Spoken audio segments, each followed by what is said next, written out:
And the kiddies are up next. Eva Maioli, who is a, well, not a haggard 19, but she did have some physical problems the last time with a displaced rib.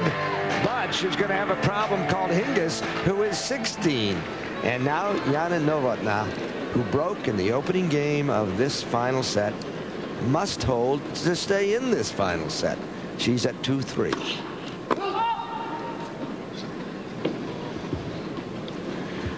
Because regardless of how you feel that Steffi Graf has been playing and what her shot selection is, she's inexorable. She comes at you. And you really have to beat her. And there is the first. Is that a sign of nerves? Well, the first service percentage, as we just saw from the graphic, is way down to 38%. And her action has just changed a little bit. The toss creeping overhead. That's good. Her second double fault is followed by a service winner. She's got to. She was so decisive with the serving early on. She's got to try to remember how that felt. Oh no, that's too easy. Could be a little fatigue setting in. Sure, it's stress, wear and tear after an hour and 48 minutes of exhaustive tennis. Suddenly a huge point, the 15-30 point, and 2 break points for Steffi Graf, who just slides that back in. And Jana berating herself. 2 break points that could decide it. Well, the serve only went at 84 miles per hour, which has been a lot slower, and it popped up a little bit, so she didn't get close to being in position. So not like it was earlier on. Break points. Yep.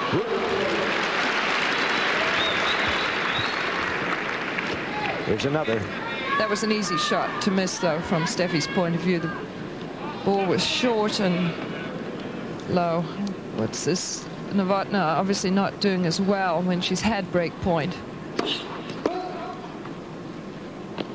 Steffi, 50% of the time she's had one, she's converted it. This could be a slightly shaky second serve. Shakiest of the day. A third double fault, 2 in the game. And now Graf is the one with the winning lead at 4-2.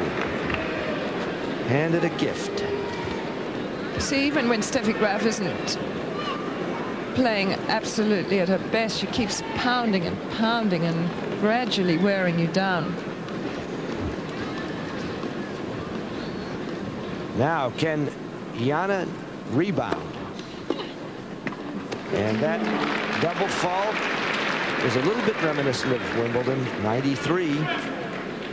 She was leading 4-1 when she served the fatal double fault, but here,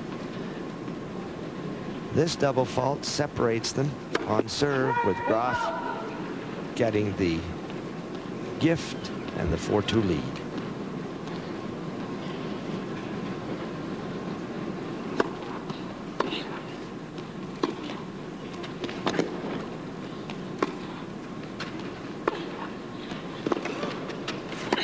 Beauty.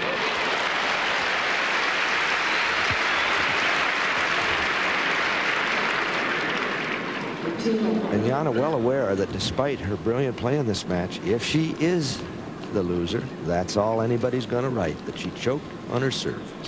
And we pointed out very definitely that breaking in the first game of the third set is early to hold your break. Look at that. Well, that's the great Fräulein forehand, and you saw it here. Running around, going down the left sideline. With a leap as she hits it. A leap that will go down in the history of tennis, a stroke that will. That's hers alone. Obviously, she's headed for the Hall of Fame at Newport, Rhode Island one day, but that day's a long way off, I think.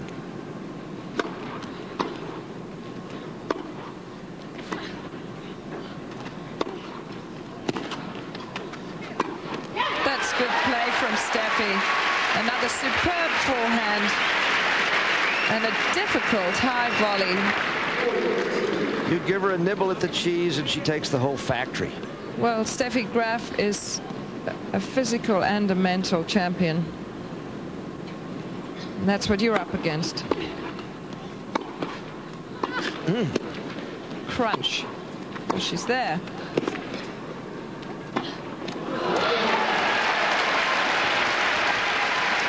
Games to 2 now for Steffi Graf as she moves into match game against the serve of Jana Novotna, who has won only no games since taking a 2-love lead in this conclusive third set. But it was at 2-1 and 40-15 for Jana when she hit a good serve out wide, and Steffi just maybe shut her eyes and dug deep to her basic bread and butter, her forehand, and she just cracked it down the line. Now she's doing a little cracking of her neck there.